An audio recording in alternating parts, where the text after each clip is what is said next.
Welcome everybody to obviously GenInspire, which is the inspiration and motivational side of Gen Hope. It gives me great pleasure, I'm saying great pleasure, to be interviewing Dr. John Andrews. And obviously I met John Andrews when he came to speak at church, and I was just blown away by his message. And I ran out straight away and bought this book, obviously Moving Beyond Mediocrity.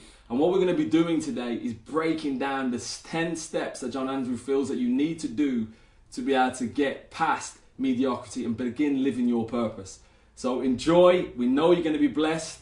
All right, so obviously Dr. Andrews, will call you, will be professional. Thank you so much for doing this, because I believe truly that people will be blessed following this interview.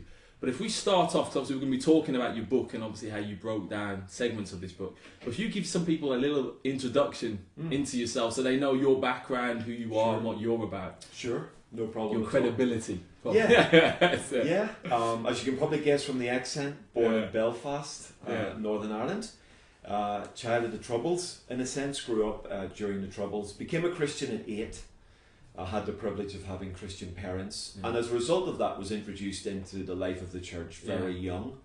So was very familiar with the world of the church, if you like. Filled with the Spirit at 12, baptized in water at 12. Wow. Felt the sense of call of God in my life in my mid-teens.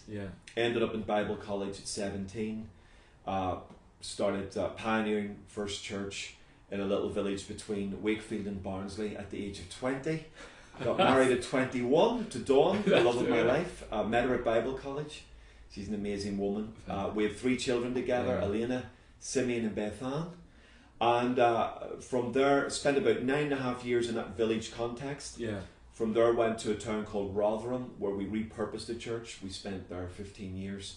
And then now have been Senior Associate Leader at Renewal Christian Centre since September 2012. Fantastic. I'm absolutely loving it. So I've been in Christian ministry full time for about 25 years. And the great thing is, I was looking obviously at your background when I read your book. Obviously you've got a master's, you've got a doctorate. Are you a natural academic as well? No. Are you not? No. It's just a lot of I'm really not. No. I know my strengths. And I work to them. I've met people who are genuinely, seriously clever. And I'm not like that, but I don't pretend to be something I'm not. So I just work my strengths. I work really hard. I've got a really good memory, a very strong work ethic, and a great engine. Fantastic. So I just max it out. Excellent. And I think I've achieved things in academia that probably school teachers in my secondary school probably thought I would achieve. Excellent. Well, I think that's, it's obviously profound, because obviously we're talking about the reason why we brought you here is to talk about your book, obviously Moving Beyond Mediocrity. Now, one of the reasons obviously why I wanted to do this, I remember hearing you talk and you broke things down in such a simplistic way that I wanted to buy your book. I don't get that urge a lot, okay, but I wanted to read your book. But when I looked at the book, one of the questions that I had, and I wanted people to, probably a question I think people watching this would have, what made you write this book above Moving Beyond Mediocrity? What compelled you to write the book? Well, I mean, as I said, I've been a follower of Jesus for a long time. So I became a little bit irritated by a philosophy that said you could have 3 easy steps to success. I always get a wee bit suspicious about that. If it was that easy, everybody would be successful. Definitely. So I do get a bit nervous about that. And then studying the Bible all my adult life, you're recognizing that there's processes involved. There's no shortcuts to anything. That actually, in order to get to the podium of life, if you like, you've got to go through a process. So I wanted to engage in stuff that was honest process stuff that anybody could access and understand, that it wasn't for the domain of the super Christian. It wasn't for just the elite, but actually it was for everybody. And so I wanted to tease out some life principles that were biblically rooted, that would help someone like me move to the next level of life, whatever that means. So my next level will be different to somebody else's next level.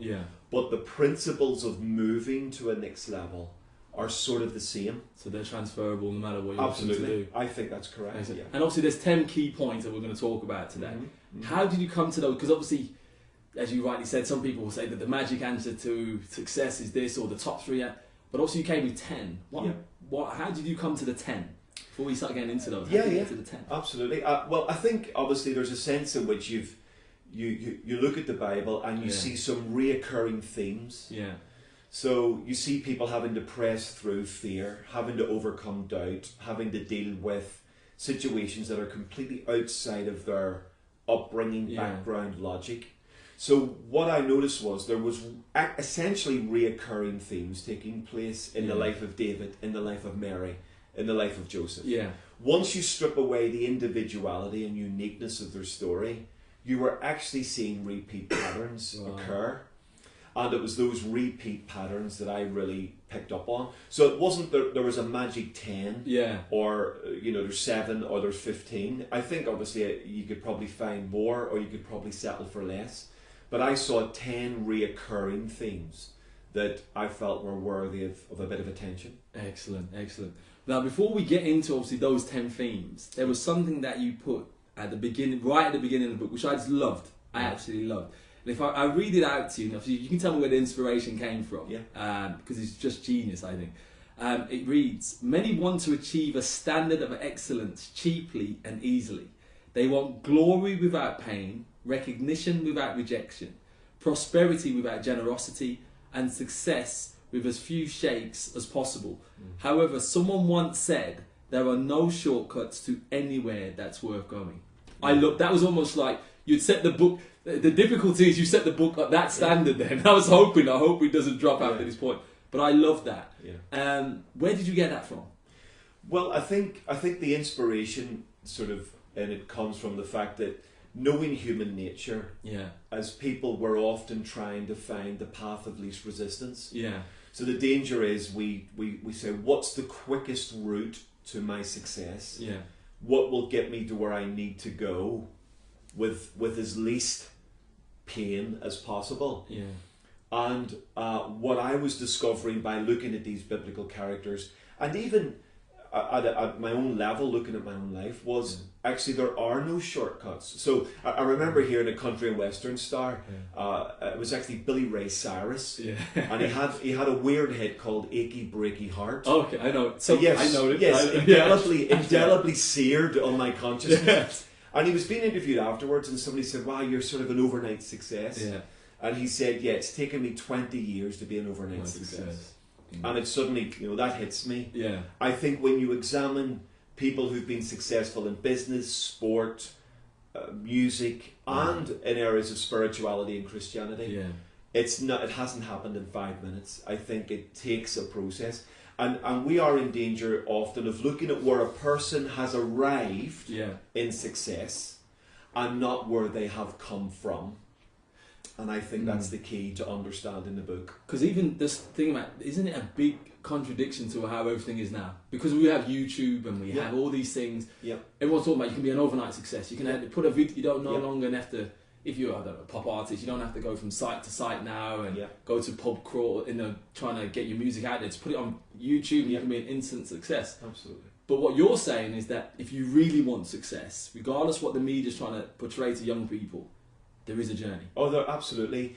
In fact, I refer to the mentality you've just talked about as X-factorism. X-factorism, I like that. So young people, any person who stands on the X at the audition and hopes to shortcut the process. Yeah. So they want a Simon Cowell, they want an expert to see how brilliant they are at 16 and somehow cut out the process of getting to that success. Right. I think we're breeding that into a generation that says you can have everything you want at minimum cost and minimum pain. Yeah. The reality is, of course, though we're selling that dream, once people get beyond the veneer of the dream, they discover it's down to really hard work. Right. It's down to consistency, persistence, perseverance. It's down to all the non-sexy stuff of just getting up every morning and doing the job every single day. And I've often said this, that extraordinary is just ordinary done really, really well a lot. Yeah. So if I get up every day and do the ordinary stuff really well consistently, I think I'll end up producing something that's extraordinary without necessarily having extraordinary talent. So the vast majority of us don't have the sort of extraordinary genius of 1 or 2 or 3% of the population. Most of us are quite sort of middle of the road type people. How can ordinary people who view themselves as ordinary live extraordinary lives? And it's down to doing the simple things really well, consistently, that helps us get ultimately to our goal. Excellent. That leads us on to obviously the great things into these 10 chapters now. How an everyday person who doesn't have an extraordinary I can't even say the word, extraordinary gift is able to still live above that level of mediocrity. So if we start with chapter 1, and the title is Unnerved by the Unknown. Now, every chapter I pulled something out that I wanted to start with, and one of the things that you say is, one of the quotes in there is, one of the things that stops us from breaking through is the fact that we become unnerved by the unknown. So you started off with this chapter. Why did you start off with the unnerved by the unknown? Well, I think for most people it is the most common issue. It's the unknown that often stops people from doing stuff. So one of the illustrations used in the book is Chuck Yeager breaking the speed of sound in 1947. Theoretically, we knew that human beings could fly that fast without disintegrating. But because no one had ever done it, every time they got close to it, and instrumentation went off the scale and the plane shook, and the temptation was pull back, because we don't know what's beyond there. Yeager, of course, on that incredible day broke through and reached Mach 1 for the very first time in human history. And he said in his autobiography, the other side of Mach 1, it was as smooth as a baby's bottom. But between the smooth and the wild was the unknown. And that's the bit where most people stop. So lots of people would love to explore, but they're a bit afraid what they'll find.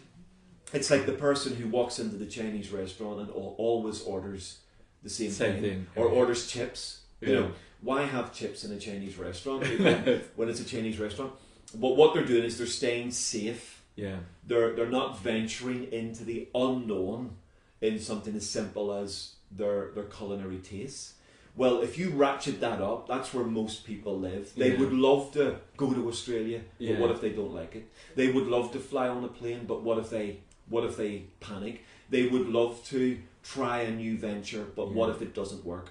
So it's often the unknown that stops people moving forward.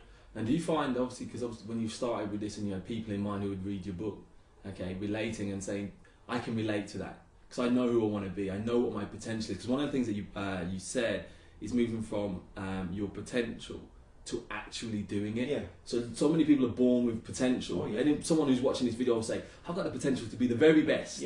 But how do I move from the potential to actually being that person? I've got to face the unknown. So what recommendations would you give? Is someone who's battling with that fear of whether that be the fear of the unknown or what will happen? What advice would you give to someone to say how you move from point 1 to be dealing with that aspect? I think for me one of the greatest words of advice I can give you is speak to people who've explored the unknown. So those who have literally pushed through the sound barrier of life, those who have ventured where other people said they should never go, they're the sort of people to talk to, because they're able to say to you, I've been to the other side, and actually you can do it, you can achieve it. They're the sort of people you can talk to. So, if I've ever travelled, I've been to over 35 countries in the world, and if I'm going to a new country and I know a friend who's been there, I won't just Google it, I'll call them and I'll say, what should I expect? What's the food like? What's the weather like? Is there any culturally weird stuff that I need to be geared up for? Is there anything I need to watch out for? So what you're doing is you're talking to someone who has been there before. That makes sense. And of course, as a Christian, as a follower of Christ, the ultimate person who's been there before is God himself. So God is always calling us to somewhere we haven't been, but he already is. Because you've got a great saying here, and it says, faith does not ignore the facts, it faces them. Faith doesn't run from the price, it knows exactly how much it costs but still decides to pay. So I think the great thing what you're saying is that if you can prepare and say, speak to someone who's done the unknown that you're looking to do. Yeah. They can tell you what it consists of. Then you have to ask the question, am I prepared to pay the price? Yeah. So I thought that was a great saying in that. But I think to know obviously what the price is, as you're rightly saying, you have to find someone who's been there before. Yeah. Which is in the day of technology now, we can do that fairly easily. Of course we can. So we need to. So give us an example how you did that in terms of your. So I know you talked about the travel, but whether that be obviously because you've gone from point A, being a director of a training school. How did you do that? Because that must have been scary, being a director of a training school. Oh yeah, it was, because you were stepping into a realm that was completely different to everything you'd done before. Yeah. It was literally, we were creating a new job in a new environment. I was still leading the church while taking on this new post. So you were having to learn new skills really quickly. You were having to develop teams really quickly. Yeah. And again, for me, it's a couple of things. It's a sense of confidence in your ability. Yeah. So when you're doing something that you really do have the gift for, even though it might be a stretch for you, and you know that the direction you're going in is the right one, even though it may be slightly unnerving, I think all of that produces a confidence then to have a go at the new things and the new stuff.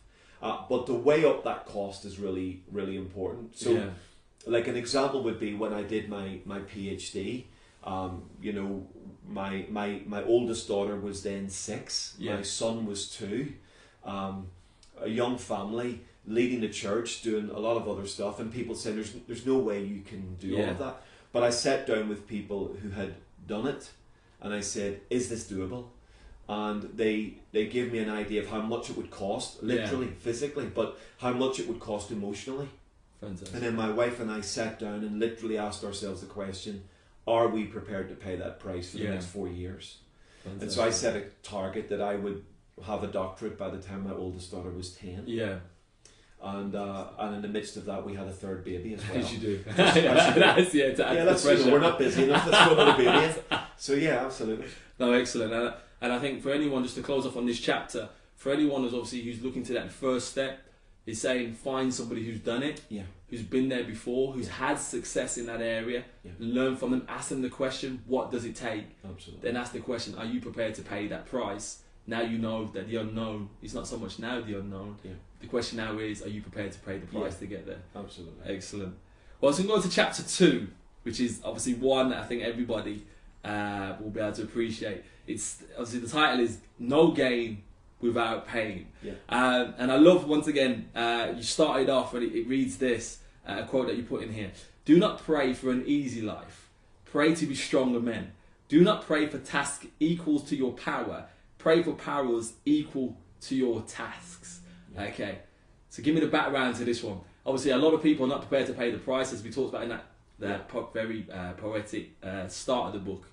But do you think this is another major problem out there? People are not prepared to pay the price, and everybody wants to live at that comfort zone. Yeah, I think certainly. I think it's coming to the recognition that whatever you're going to do in life, in whatever field, it's settling this truth once and for all. The journey will involve some level of pain.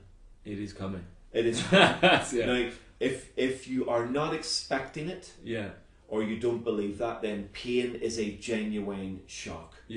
So then it's a shock to the system. So often soldiers are trained that to expect things to go wrong. So we have a perfect battle plan. But the minute the plan goes live, something's going to go wrong. And if they're trained to expect something to go wrong, they can handle the curveball, as the Americans would say, much easier. In my years of Christian ministry, the greatest challenge has been helping people to manage the pain that they genuinely did not expect to come their way when they stepped out to do something for God, or to help somebody, or to bless somebody, or to do something amazing. So we all want to believe we'll set off on a journey and it's going to be plain sailing. The truth is, most people know this truth. They know deep down you rarely get to the end of the journey without a storm or two. You rarely get to achieve anything without the occasional bruise, or kick in the shins, or dislocated expectation, something that came your way you genuinely did not expect. I think if people settle that at the beginning of their journey, that pain will come their way, not that we're pessimistic, but it's going to come, then I think we prepare for it much better and sharpen our thinking on it. Because in the book you talk about there's two types of pain. There's one that's around us, and one that's in us. Break that down. So there's the pain that's around us and that's in us that we have to be prepared to face, and it is coming our way. Absolutely. What kind of things? Well, I think the pain around us is the stuff of life. So, biblical example that might help. Joseph says to his brothers, I have a dream. And they go, yeah, right. Smack. And the next thing that happens is the boys in the ground, they're threatening to kill him, and then he's sold as a slave. Now that's pain around you. That's just totally unexpected stuff. Someone reacts in a bad way, you make an investment and it goes south. You serve somebody and they react badly. You step out an adventure and it fails. That stuff that happens around you, some of that you've got control over, and some of that you really don't have control over because it's about the reactions of other people. That's a level of pain you have to manage. But then there's pain that's within you. So let's go back to Joseph. Joseph gets hurt by his brothers. Now that's an outside pain. But if Joseph doesn't deal with that, that hurt becomes an inside pain. And the inside pain can be as debilitating. So if I don't deal with unforgiveness, if I don't deal with bitterness, if I don't deal with insecurity, if I don't deal with inadequacy, that becomes as bruising to me on the inside as someone slapping me in the face on the outside. And lots of people, even if nothing's going bad around them, lots of people struggle to cope with some of the pain that's inside. So obviously you talk about the two types of pain, that inward and obviously those around us.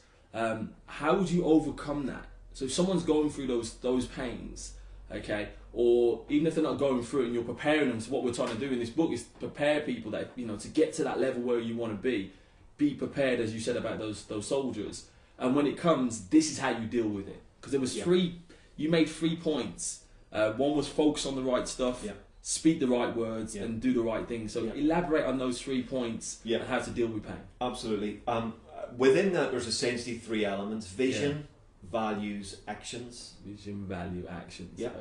So if we have a clear vision of where we want to go and what we want to achieve, that can help us put pain in a proper context. If we don't have a vision that drives our lives, then pain, even relatively small pain, becomes big. So my daughter once hurt her finger and she was crying, it was bleeding, and we bandaged it up, and then she went out to play and she completely forgot about her finger. And when she came in, I said to her, how's your finger? And she went, oh, it's really bad. Now, the fact was, when she was playing with her friends, a bigger vision, she forgot about the pain. When I reminded her of the pain, it dominated everything. I think a lot of people are like that. If we allow the pain to dominate the vision, it gets lost. We get lost. Values is the second thing. So speak the right words comes out of, it's a confession that comes out of belief. So the values that we have within us are challenged by pain. So something happens to me, or something happens around me, or something happens in me. What am I going to do with that? So at that point, if I respond to the pain purely emotionally, then the chances are I'm going to be pushed around. If I respond to the pain according to the belief systems I have, then belief systems transcend pain. They're bigger than pain. They're stronger than pain. They don't change. Pain's something that comes and goes, but my belief system remains the same. And then, sort of out of that, the right actions. So some things, there are some days, forgive this language, so there are some days you just got to, in a bloody minded way, you just got to do the right thing. So there are days you don't feel like being generous. You're just going to be generous because it's the right thing.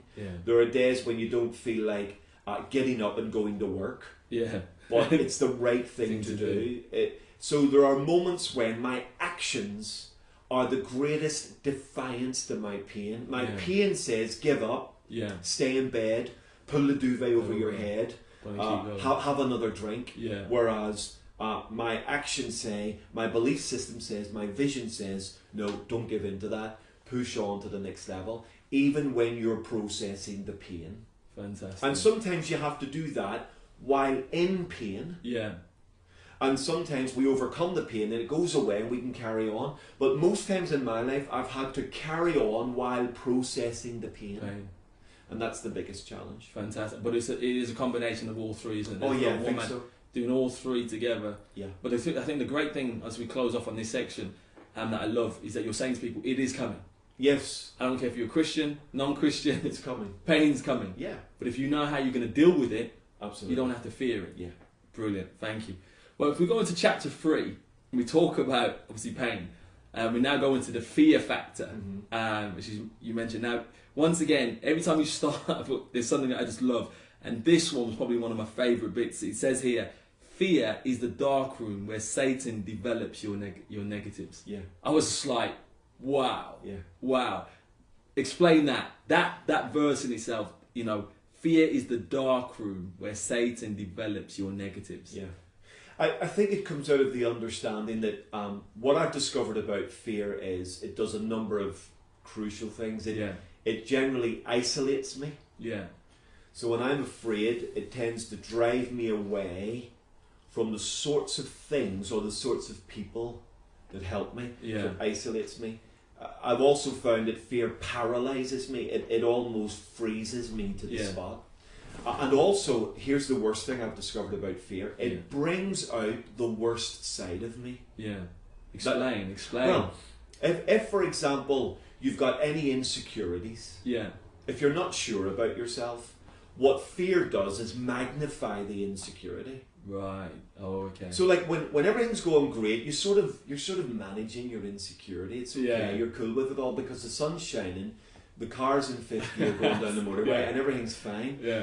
It's when you hit the wall or something goes bad or you're faced with a fearful prospect, suddenly anything that's loose inside me, anything that's not locked down, gets challenged, it gets pushed around, it gets magnified. Yeah. So in my experiences, when I've become afraid, it has magnified my insecurity. It's magnified my sense of weakness. Yeah. It's exposed even any character flaws within me. It's almost like it's put a big magnifying glass on it and gone, boom, it's blasted it out. And then that adds to the further sense of paralysis and weakness. It literally roots me to the spot. It's another reason not to do what it is that you need to do. You think? Yeah, exactly. Because the thing is, you talk about 3 types of fear, and I've never seen anyone break it down into 3. But you fear the past, fear the present, and fear the future. Now you did it in a brilliant way. You summed it up with, for anyone watching football, Stuart Pearce's penalty scenario. Yeah. If you just describe that and how you got the revelation that fear. There's 3 different types. It's not just fear overall. Yeah. It is your past, your present, and the future. Yeah. But just describe it, because I thought that was a brilliant way how you came to that. I love football. Yeah. I was so touched by Stuart Pearce's moment in the European Championships in 1996. Wow, a long time ago now. Where England were hot favourites, played Spain in the quarterfinals. It was 0-0 after full time, penalty shootout. And there's a moment where Stuart Pearce steps up to the penalty spot. Yeah. Now at that moment, there's a whole world of terror going on. Yeah. He's already missed the penalty at the World Cup semi-final against the arch rivals Germany, and now he's stepping up in the quarterfinals of the European Championship now on home soil to take a penalty.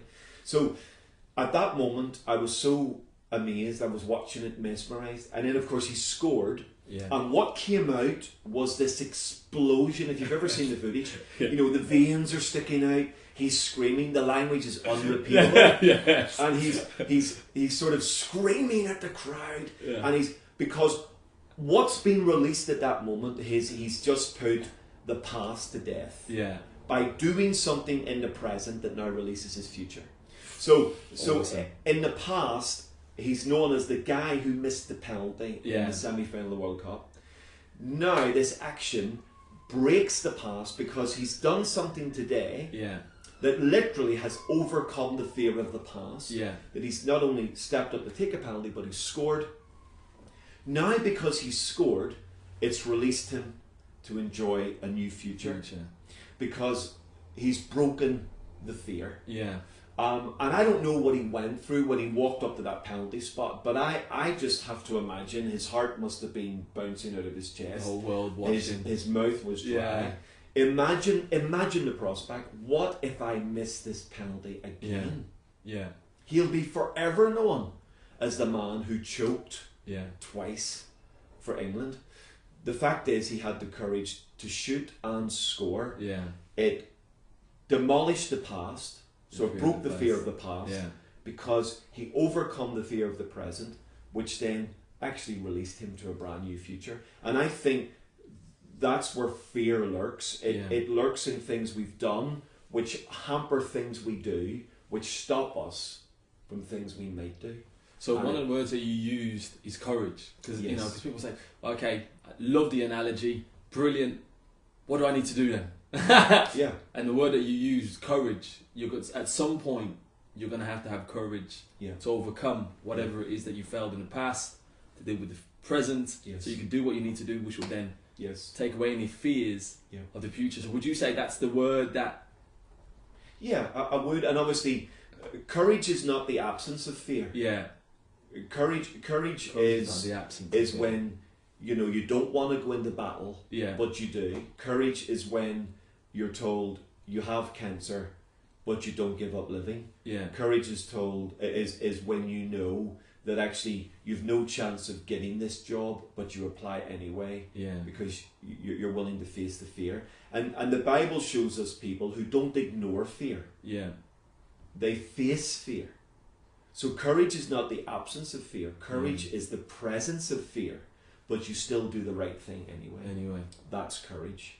And there are people demonstrating multiple levels of courage every single day. They'll never get a medal for it. They'll never get an award for it. They'll never be on a television program. Yeah. But every day they're facing facts that want to keep them small, and every day they're making decisions to press on. Yeah. That's courage. And courage ultimately is the key to destroying fear.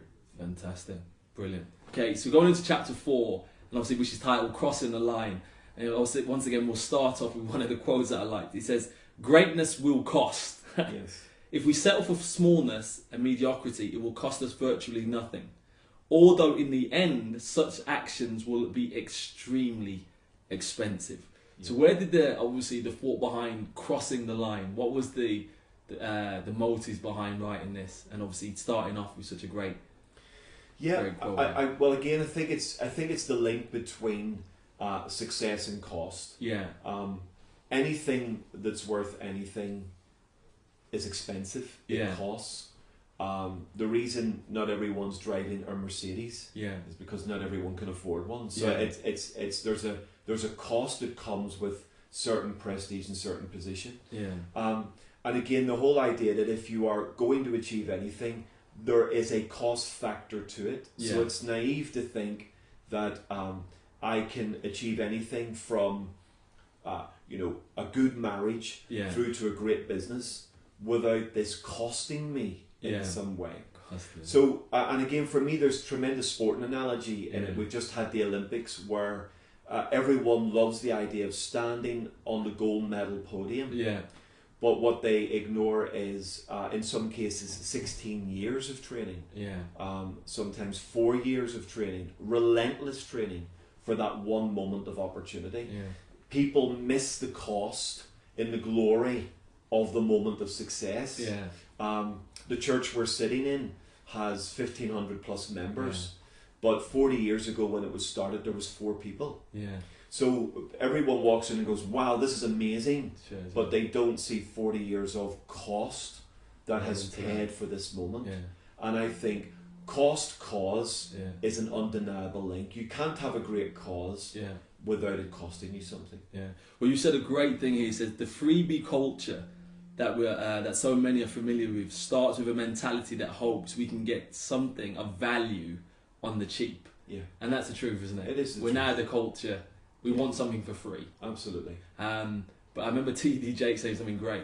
Louis Vuitton never goes on sale. Yeah. Bentley never Yeah. goes on sale. If Absolutely. you want it, that's the price that you Exactly pay. right. So what you're saying is if you want a great business, if you want a great marriage, you're going to have to pay the price. Yeah. No matter what, because it doesn't come cheap. True. But there's a great thing that you said. There was 3 points, and I'd like you to break them down. It says, before making a decision, that's what you really want to go for, whatever it may be, marriage, business, your Christian life. It says, number 1, it says, is it worth working for? Yeah. Number 2, you say, is it worth fighting for? And number 3, is it worth waiting for? Which I thought was really profound. Yeah. So break down those 3, because I think that's really important, those 3 segments. Yeah. In terms of crossing the line. Absolutely. I think in the context of the book, we look at an amazing story, Jacob falling in love with Rachel, and it's all fantastic, and some beautiful expressions within that. Probably one of the most romantic statements within the Bible, where it says that the years he spent working for her went like a few days. Yeah. And it's an incredible, culturally difficult story for us, where he works 7 years for a woman. Yeah. And then on the night of his wedding, the women get switched, and he ends up marrying Rachel's sister Leah. Yeah. And then he says, you know, you've tricked me, and her dad says, well, work another 7 years. So he works 14 years for this woman. Yeah. Equate that to 14 years average salary of 24k a year. That gives you a bit of an idea of monetary value that he places on this. For me, what was amazing was he valued Rachel so much in terms of his love for her that he's prepared to work 14 years to have her. Yeah. He's prepared to fight for her even in the midst of disappointment. So when he wakes up with Leah, he could have easily sort of, you know, thrown the towel in or grabbed her and run. Yeah. But he stays within the boundaries of the culture, and he says, okay, I still want her. I will work for her. I'm going to fight, and so he fights for her. And just the whole idea that he's prepared to pay this price, personal. I am disturbed at a culture that wants really expensive living cheap. So as a pastor, I've sat with many couples who want great marriages, but aren't prepared to make the sort of sacrifices. You know, lots of people who want to be debt free, but still want to have Sky TV, 4 holidays a year, a BMW, and a Rolex watch. Well, you know, you've got to make some choices here. So it's the correlation between what you want, where you are, and how you're going to get there. Fantastic. Now, to join those two things together, you're going to have to write some checks. You're going to have to actually make some sacrifices. You're going to have to sacrifice something you love for something you really love more. So say that bit again. I think that's really... You're going to have to sacrifice something you love for something you really love more. So let me give you an example.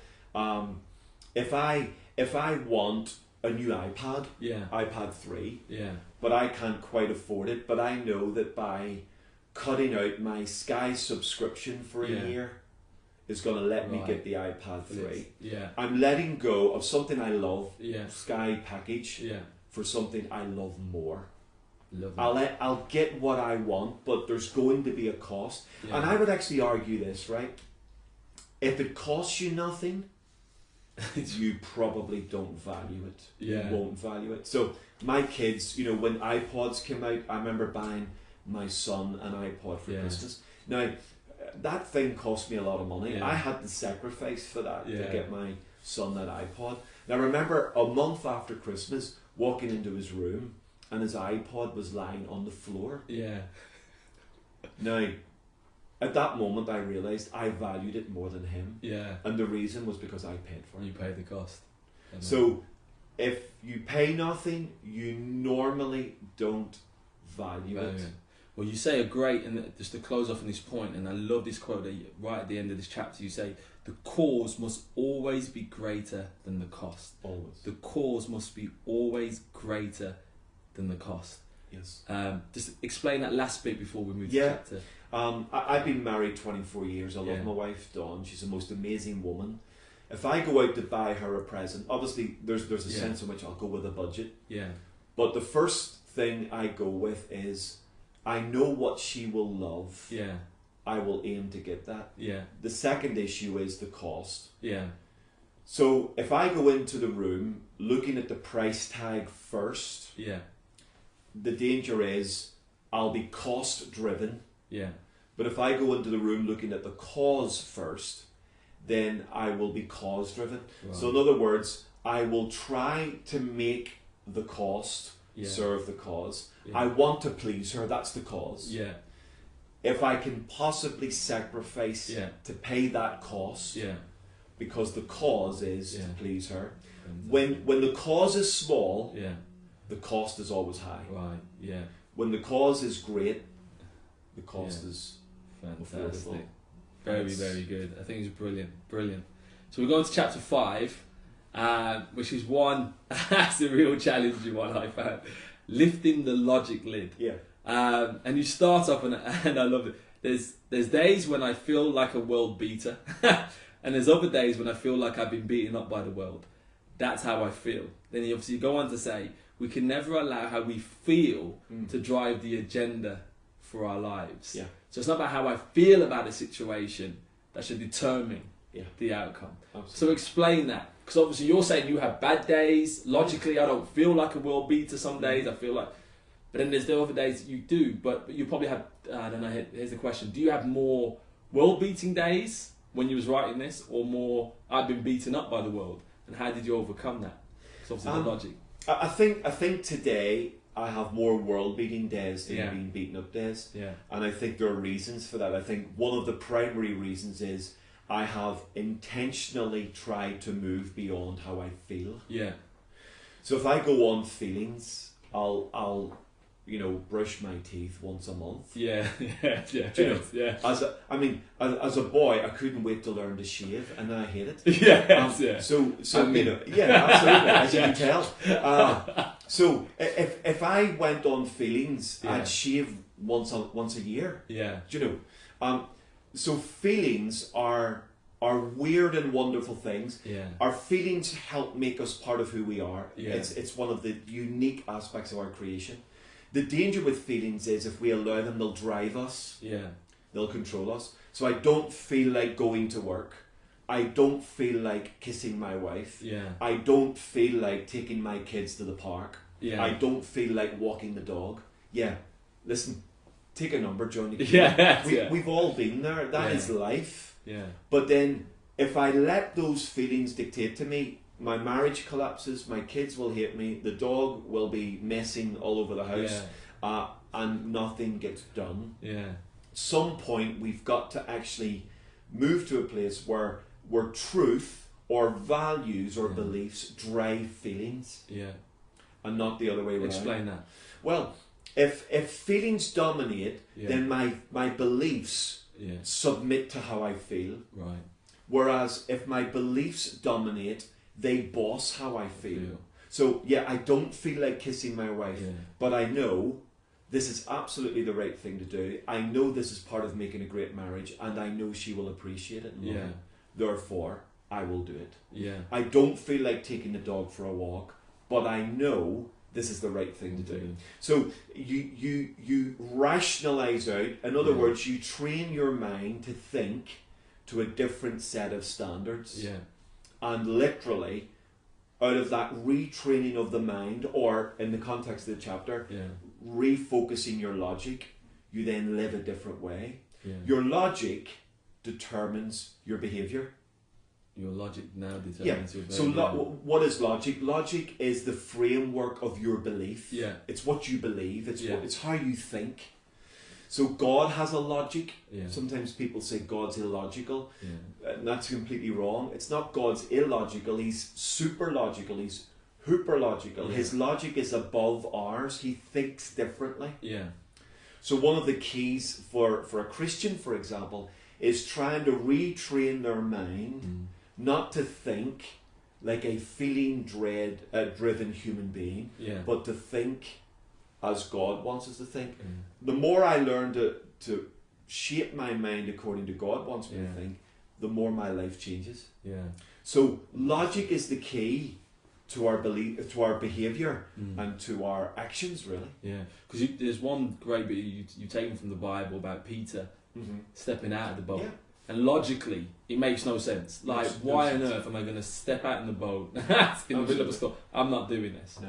But then obviously, then you had, and I put here, the rational versus the possible. Yeah. Because he was being told, come and walk on the water. Logically, makes no sense. But there is the possibility this could happen. Yeah. There's always that, I put here, when I read your book, there's always that battle going on, always. Totally. Does that ever go away? No. It never goes away. Never goes away. No encouragement. The simple answer is that it never goes away. Yeah. It's a constant tension. I'm a great fan of a leader called Andy Stanley, and he put it brilliantly when dealing with some leadership issues, but the principle applies. He said some things can be reconciled, they can be sorted out, put to bed. Yeah. So you fix them and they go away. That's it. Other things are tensions to be managed, and this is one of them. So yesterday I could have walked on water. Yeah. Today I will face the same tension in another area. Yeah. So it may not be I have to get out of a boat and walk on water, but it could be I'm being challenged by God to do something that my human logic says that's bonkers. Yeah. Wow. And God's saying, do it. Do it anyway. So there is a constant, and I think the Bible, this is one of the reasons I drew this principle out, I think the Bible's saturated with this tension. Yeah. So Abraham faces the facts, his body's as good as dead, yet he believes God. Yeah. I'm still going to have a child. Absolutely. Not 90 years old. Peter knows as a fisherman, this can't work, and yet he hears the word come. Yeah. So it's that constant tension, and again, if we settle it as an ongoing life tension, that regardless how well or how badly we're doing, it's going to move up and down a scale constantly, then it helps us actually deal with it. I think that it's an ongoing tension of life. Excellent. And just on that point, so the people who do move past mediocrity are those that say, okay, logically it makes no sense, but I believe the possibility, I'm going to do it anyway. Absolutely. And the great ones are those who think like that on an ongoing basis. Yeah. Excellent, excellent. So if we go to chapter 6 now, as we're running through this, title is short-term versus long-term glory. Yeah. And obviously you start off on page 70, he's got, sometimes in order to break through into success, we have to, once again, as you mentioned earlier with the sky situation, have to sacrifice short-term gains for the prospects of long-term glory. But then you're also right, Moses teaches that a vision determines choice. And one of the key things, I think, do people enough, maybe when you was writing this, did you think a lot of people don't really have a long-term goal?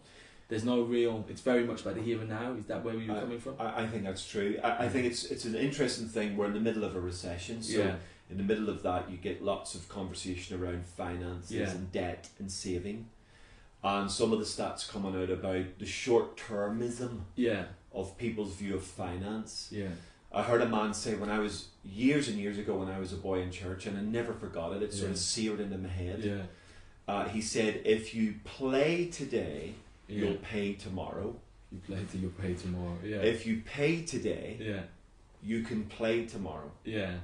Now, we have a culture in the Western world of playing today. Yeah. So don't worry about tomorrow. Don't think about tomorrow. In fact, if I don't think about tomorrow, it's not real. Yeah, yeah. So it'll go away. And I'm 21. What do I want to think about my pension at 65 for? Yeah. That's like forever. Yeah. That's years away. And I get all that. I understand all that. But the more short term you are, the more prone you are to mediocrity. Right. Mediocrity and short termism go hand in hand. Fantastic. You cannot be a person who breaks mediocrity if you only think about the next 5 minutes. Yeah. So I try to teach people this. Live in the present, but don't live for the present. Yeah. Fantastic. There's a difference. It sounds like semantics, but it's a completely different thing. Living in the present is me living right now to the full. Yeah. Saying, I'm going to give my best to this context. I'm going to do my best because I know that this moment leads to a next moment, which leads to a next moment. Living for the present says stuff the next moment. Yeah. It's just about the here and now. Yeah. Now, if you apply that to your marriage, you'll end up in adultery. Yeah. If you apply that to your business, you'll end up broke. Yeah. If you apply that to your kids, you'll end up lonely. Yeah. If you apply that to your spirituality, you'll end up disappointed. So you can't just think of the moment. Yeah. Every moment leads to another moment, which leads to another moment, which leads to another moment. Yeah. And the more you think of the connecting moments, Stephen Covey Sr., who's recently died, wrote a phenomenal book called 7 Habits of Highly Effective People. Yeah. Great chapter in there called Begin with the End in Mind. Yeah. It's just genius. No, it's a world bestseller. Yeah. And that chapter, that phrase has become a mantra of my life. Yeah. Begin with the end in mind. Don't just think about today. Ask the question, if I carry on the way I'm going, what would it look like in 10 years?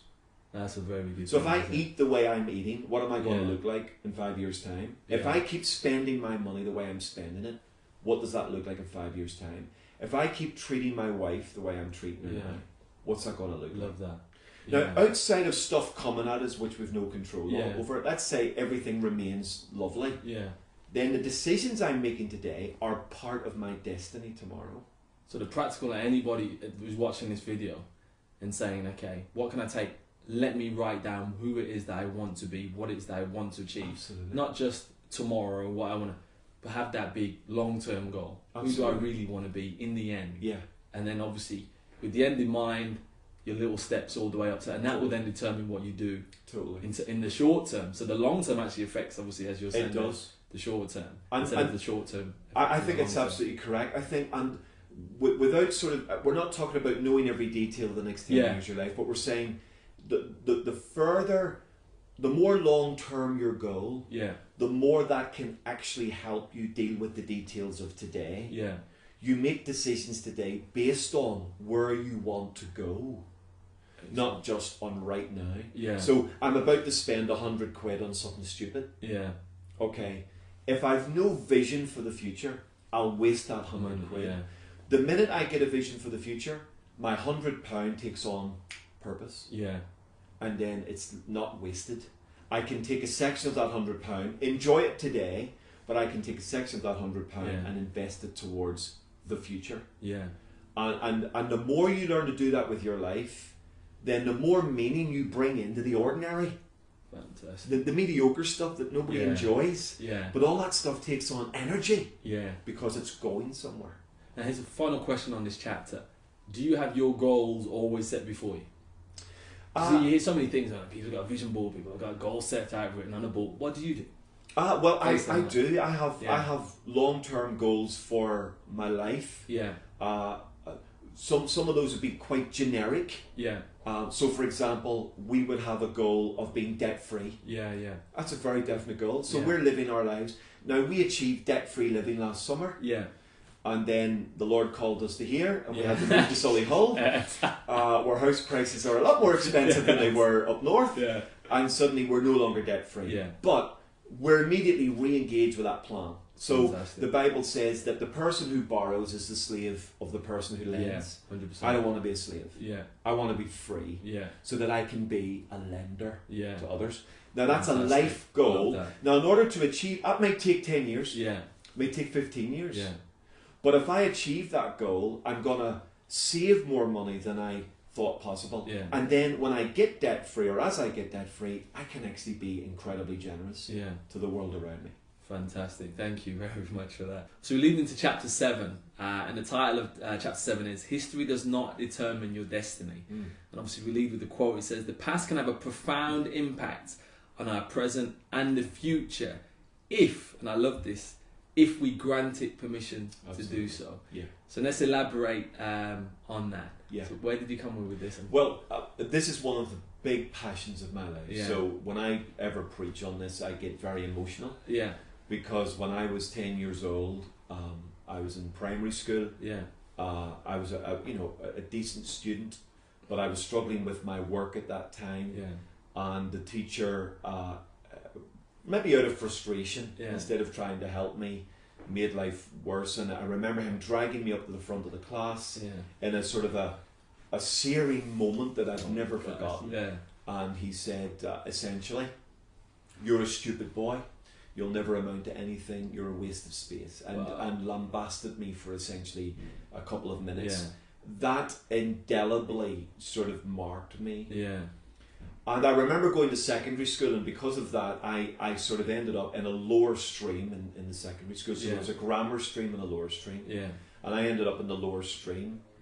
And yet it was an impact with the headmaster of that school to transform my life. Yeah. And through his encouragement, I went from the lower stream to the top stream in 1 year. Fantastic. And here's what he said to me. He said, you have amazing potential. Yeah. You have great intelligence and great skill. When I got my PhD, all those years later, I wrote to him. Yeah. He had retired. And he wrote me back a 4-page letter thanking me for thanking him for spotting that. Now, here was the thing I say to people. If I'd have allowed the words of a teacher, you're a stupid boy, you'll never amount to anything, to form the limit of my life, then I would have been a stupid boy. I would have been a stupid man, and I wouldn't have achieved half the things that I've now achieved in life. What broke that was the belief that my past, what someone said about me, wasn't the parameters of my future. So somebody else saw something in me which lifted the possibility beyond that parameter.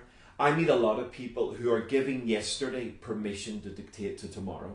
And the future, So and they do that by living as a slave to yesterday. So today becomes hijacked by the pain, the disappointment, the sorrow, sometimes horrific events of yesterday. But they allow that to become the prison house of today. And once we let that happen, tomorrow is finished. We have no tomorrow. Tomorrow will never be beyond today. It's going to be the same type of day tomorrow as it is today. Because one of the things I love that you say as well in this chapter is refuse to play the blame culture. I love that. So what you were saying is that you could have easily blamed your future on this teacher.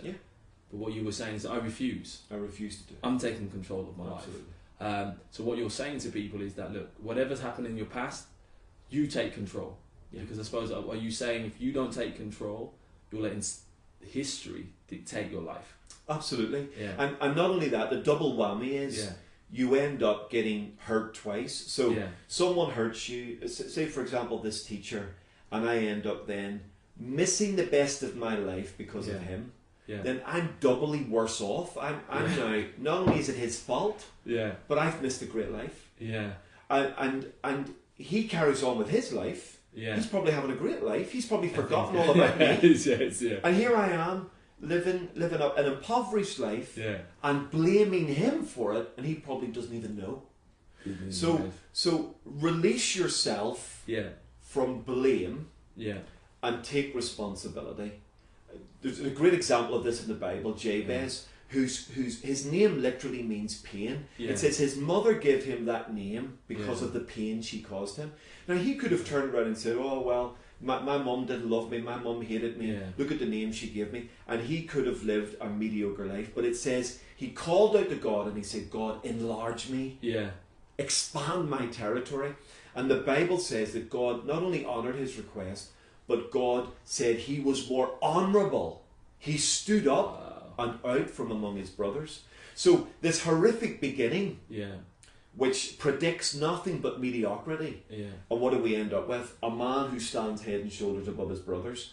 A man who actually expands his territory instead of living in a narrow place. And I think this leads perfectly into chapter 8 actually.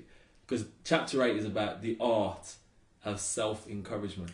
And one of the great things you say here is, how can I fly like an eagle when I'm surrounded by turkey? and I love that. And the thing is, you know, whether that be your past, or your present, you're looking around, you could easily have the blame culture. I wasn't born into a rich family, or they told me I was dumb. But what you're saying on chapter 8 is the art of self-encouragement. But the question is, when you're in those situations, how do you encourage yourself? It sounds great. But how do you do that? Absolutely. How do you soar like an eagle amongst turkeys? The phrase, by the way, was inspired by a fridge magnet on my mother-in-law's fridge. That's her sense of humour. I think it's a profound question because the art of self-encouragement, again, is a biblical one. So it's not just an issue of positive psychology. In the Bible, it's an issue of biblical truth. And the story where we get that sort of phrase from is King David, or he wasn't king then. Yeah. He's a fugitive. Something had badly gone wrong, and it says his mighty men turned against him, and they threatened to kill him. And it says David encouraged himself in the Lord. Now the root word literally means to reconnect to something. Yeah. So what the question is, what does David reconnect to? Yeah. In David's life, he reconnects to three things: the presence of God, the promise of God, and the purpose of God. Yeah. Now, if you're listening to this and you're not a Christian or a follower of Jesus, that doesn't make any sense. Yeah. But to take the principle step back, it means this: in order to self-encourage, you've got to connect to something bigger than the moment. Right. Oh, okay. Yeah. So, if I'm not a Christian, how can I connect to God? Yeah. I understand that. But if you're not a Christian, you've got to connect to something bigger than the moment you're in. Right. So that then you look at the big picture, or you look at the possibility, or you look at the opportunity beyond the circumstance you're in, and you connect to that truth, you connect to that life. Yeah. David connects to the presence of God. Yeah. He reminds himself of what God says, and then he does the thing that God told him to do. So he literally, in the midst of this challenge, reconnects to something. And the idea of self-encouragement is to connect again to truth. He connects himself literally to God. So if I can learn to connect to a truth. So my school teacher says, "You're an idiot." Well, is that the truth or not? So if I believe that's the truth, then I am an idiot. I end up becoming trapped by those words. If, however, I connect to a truth that my headmaster said, actually, you're brilliant. You've got ability. You've got potential. I see something in you. Okay, now I've got two truths. I've got an idiot truth, and I can be anything I want to be truth. Here's the choice. Who am I going to believe? Right. That's the moment of self-encouragement. That's the moment where I break free from the prison house of history, and I embrace the opportunity of destiny. If I listen to the idiot comment, then I am trapped in the prison house of history.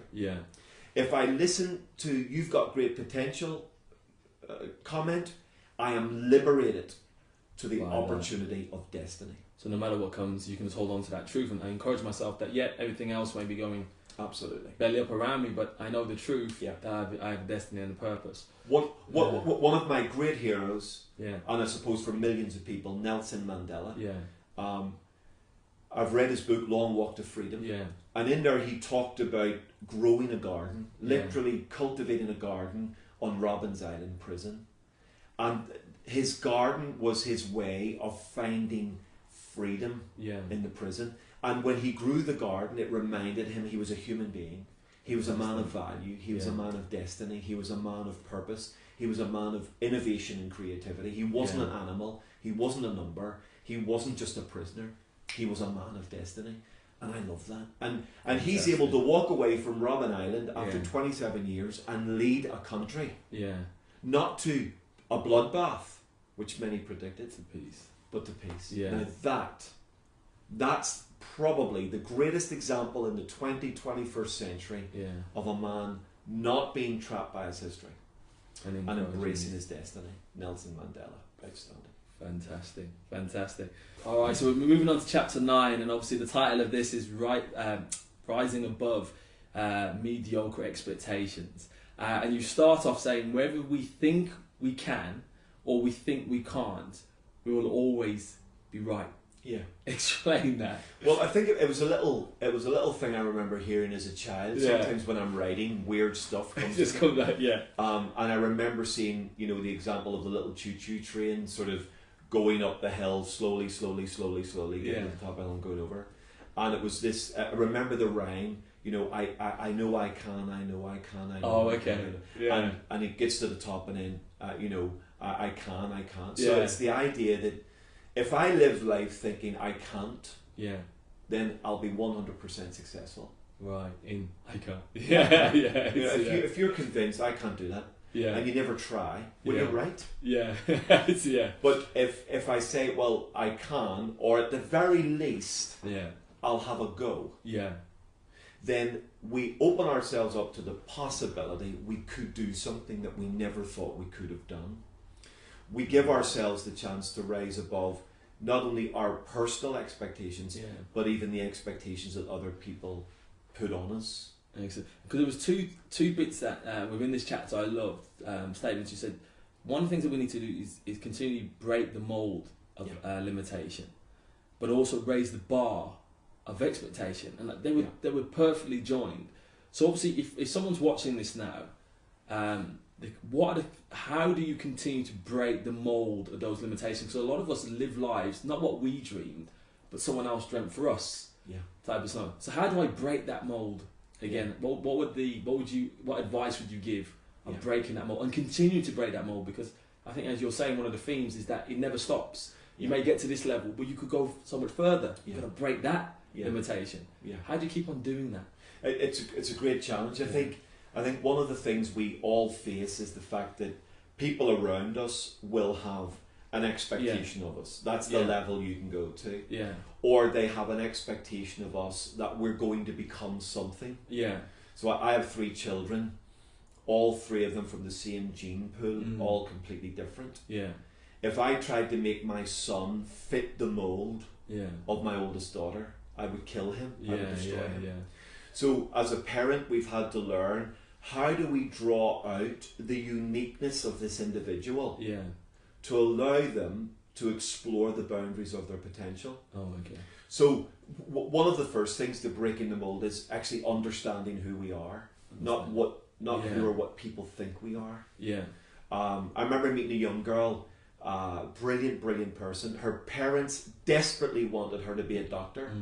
Desperately. I mean, you're going to be a doctor. We have had you to be a doctor. And I said, what do you want to be? She said, a teacher. So she was facing probably one of the most difficult mold breaking moments. Parents who had invested phenomenal amount of money in her, and yet they were essentially not getting who she was. So one of the keys to breaking the mold or breaking the expectations around us is understanding truly who we are, recognizing the gifts we have, because those gifts have maybe a natural limit as well, but a natural opportunity, and finding ways to express those things uniquely, so that we don't end up living out the limitation of somebody else's life. So example, when the early settlers, white settlers, Western settlers went to Australia, they had a continent in front of them that was 1 trillion times bigger than the UK, but they ended up building, back to back, 2 up, 2 down terrace houses. What's that all about? Well, all they're doing is reflecting their mould. Their mould is small. They've come from the UK where everybody lives on top of each other. They've gone to a continent where they could all have like a dozen acres each and still be plenty of room. What do? They build 2 up, 2 down, back to back, side by side, because that's what they know. In order to build bigger, you've got to break out of the mould that you know. So if your mould has been a small one, if you've come from a working class background, where people say, don't get ahead of yourself, you're one of us, who do you think you are, trying to be a millionaire? Then the chances are you'll never break out of that unless you reprogram your thinking or get around the sorts of people who can help you move beyond the turkey syndrome into the eagle syndrome. Because obviously that's one of the things I was just about to say is, so when you say raise the bar of expectation, how do you do that? Which will help obviously to break the mold. And one of the things you're saying is just get around the right people. Get around the right people who are doing things that you want to do. But also I think this is quite profound what you're saying is sometimes you just have to stop and reflect. Am I doing or am I living what I really want to do? True. And I suppose there's so many people out there. Do you feel, obviously you'll meet a lot of people as you'll pass to them and things like that. I mean, do you meet a lot of people who are living lives that are not theirs, or they're living visions that are not theirs? Because I think one of the examples is if you go to a church, everybody wants to be a pastor. But why do you want to be a pastor? And that, is that really your gift? Absolutely. But everybody's taken on that ball because you walked in church and it's that mentality. Do you find that happens? Oh yeah, I think that's massive. I think it's huge. I think if you looked at the surveys, done on job satisfaction. Yeah. That's off the scale. Yeah. So a little question to ask your audience would Yeah. be, if you inherited £10 million Yeah. right now, or you won the lottery Yeah. and you became a £10 million winner, Yeah. would you give up your job? Yeah. Okay? Yeah. If you would, then you probably shouldn't be doing what you're doing right now. That's profound, isn't it? So That's the question right if there. if my great uncle left me 10 million quid, Yeah. I would be at work here tomorrow, Yeah. because I'm not here for money. Yeah. Now, don't get me wrong, I like money, I earn money, yeah. and money makes my life better. Yeah. But I'm not primarily doing it for Driven money. by Money that. is not my purpose. Love that. Purpose is my purpose. Fantastic. So if I inherited 10 million quid, I would still be pulling a 40+ hour week, because I would do, and I'd be able to say to the church, you don't need to pay me anymore. I can look after myself, but I'd still do it. This would still be my office. This would still be my world. This would still be my work. And I say to people, if you wouldn't do it with 10 million in the bank, why are you doing it now? Yeah. And of course, for most people, it's down to, I've got to pay my mortgage. Yeah. I've got car repayments to make. Yeah. And what we end up doing is becoming a slave to something less than purpose. Yeah. And most people, it seems, never get the chance to really pursue purpose.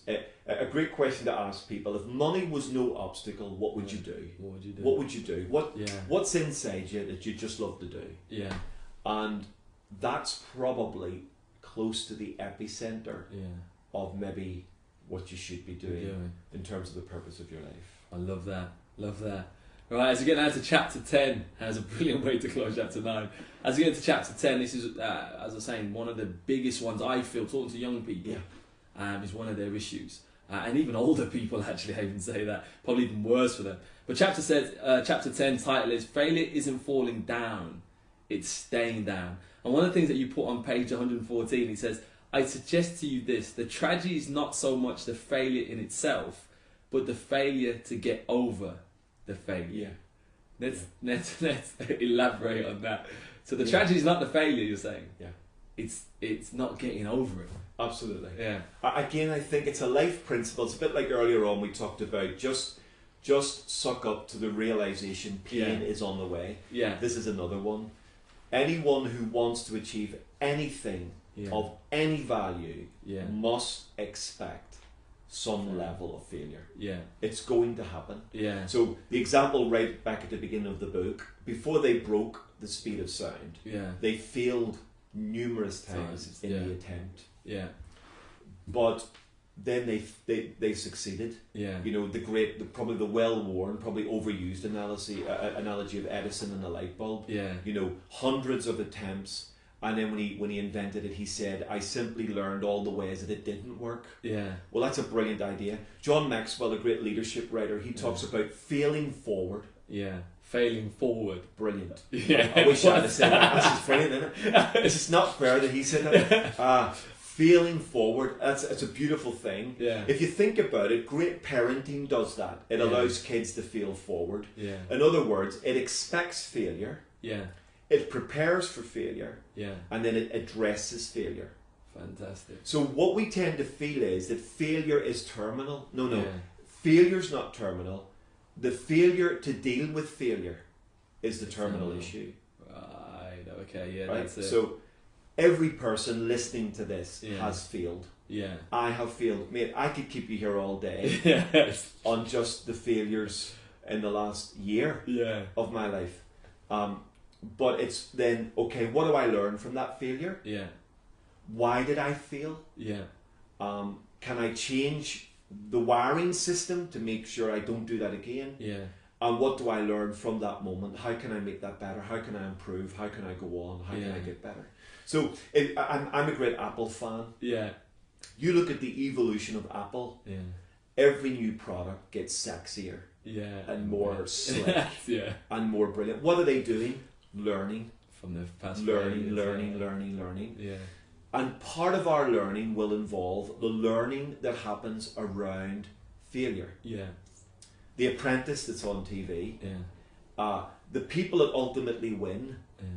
Yeah. There's a slice of luck involved in some of that. Yeah. But the people that ultimately win are the people who learn quickly what's needed, what's wanted, what Alan Sugar's looking for. Straight away, yeah. And they learn, they adapt quickly. The quick adapters, the quick learners are the ones with the highest chance of winning.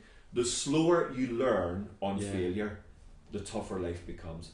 So we all fail, get over it. Yeah. Just get used to it. It's one of those things. It is life, it's part of life. Yeah. But as Maxwell says, you can learn to fail forward, or you can allow failure to become a terminal issue in your life. Yeah.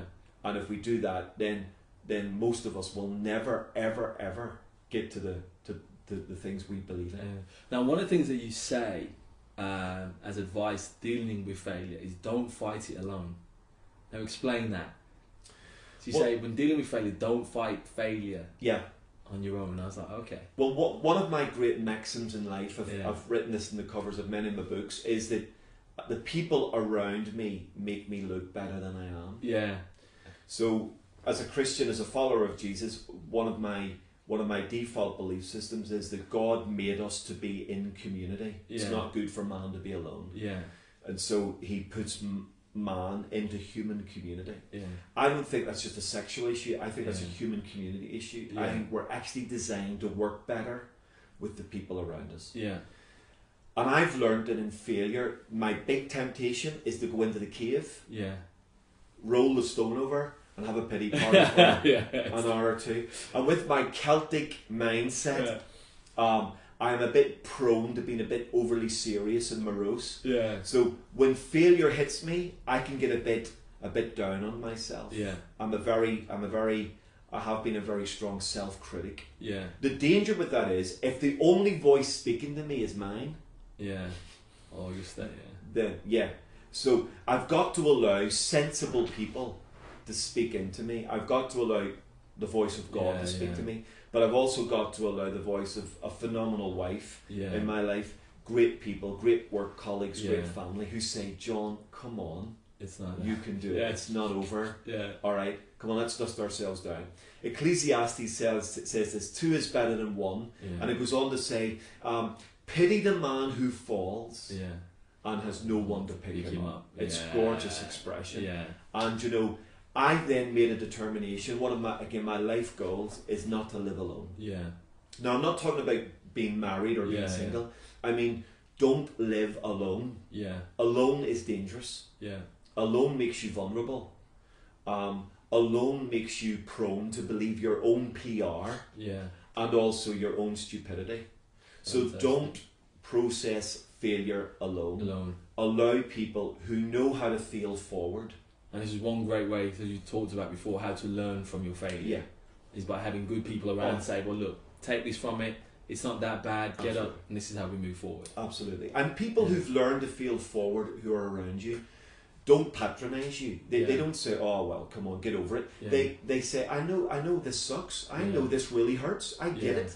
I've been there. Yeah. But it's not the end. Yeah. Unless you want it to be the end. Doesn't have to be terminal. Yeah, we give failure permission to win or not. It's our choice. It's not. Failure has no power except that which we give it. Fantastic, absolutely fantastic. But obviously we've covered the 10 steps, of moving beyond mediocrity. Yeah. If you was to encapsulate everything together, which is going to be difficult, but what would be your final thing that you'd like to say to anyone watching this video who's looking to move beyond mediocrity and saying, you know, I'm now going to fulfill my purpose? What would you like to say to them? I'd say that I personally believe that every single human being is created with an express purpose. Yeah. Is created with gifts, abilities, and potential. Yeah. I believe regardless of our physical or our environmental restriction, every person can make a contribution. I think the world around you wants to squeeze that out of you. Yeah. I think sometimes even our own belief system wants to squeeze that out of us. And I would appeal to every person to connect to something greater than themselves. Yeah. As a Christian, as a follower of Jesus, I believe that one of the keys is connecting to God and His message, because that always lifts me, always moves me beyond the limitation of who I am. But connect to something bigger than yourself. Your life's bigger than your mortgage. Yeah. It's bigger than your car. Yeah. It's bigger than the next holiday. It's bigger than the next fix. Yeah. It's bigger than all of that. Yeah. And if we can connect to something big, in our lives, whatever the big is, the bigness of that purpose will draw greatness out of us. A young man once said this to me when I was mentoring him. He said, "Pastor, demand greatness of me." Yeah. Oh, I love that. I love that. that. He said, "Don't go easy on me. Yeah. Demand Yeah. that I be better than myself." Yeah. And I absolutely love that. And I think sort of that's what God wants to do for us. He does want to call greatness out of us. Yeah. So that we become perhaps more than we ever dreamed we could be. Absolutely fantastic. All I can say is thank you very much. My pleasure. And I'm sure obviously we'll be looking forward to the next reading of the next book. Total pleasure. Brilliant. Thank you very much. Thank Cheers. I know anybody who's watched this and applied it, I guarantee you this, will begin to move above mediocrity. I promise you that, but you've got to take it on board and you've got to do it. The one thing I would do personally, which is what I did, is go out and buy the book. Believe me, look, I don't get any royalties from this or anything like that, but if you want to move beyond mediocrity, you've got to change your mindset. You've got to start doing things differently. This is a great way of formulating that plan to get to the place where you really want to be. So we hope that you're blessed, and as we always say with Generation Hope, God's gift to us is life. What we do with that life is our gift back to God. So go out there and be blessed, and we'll see you soon.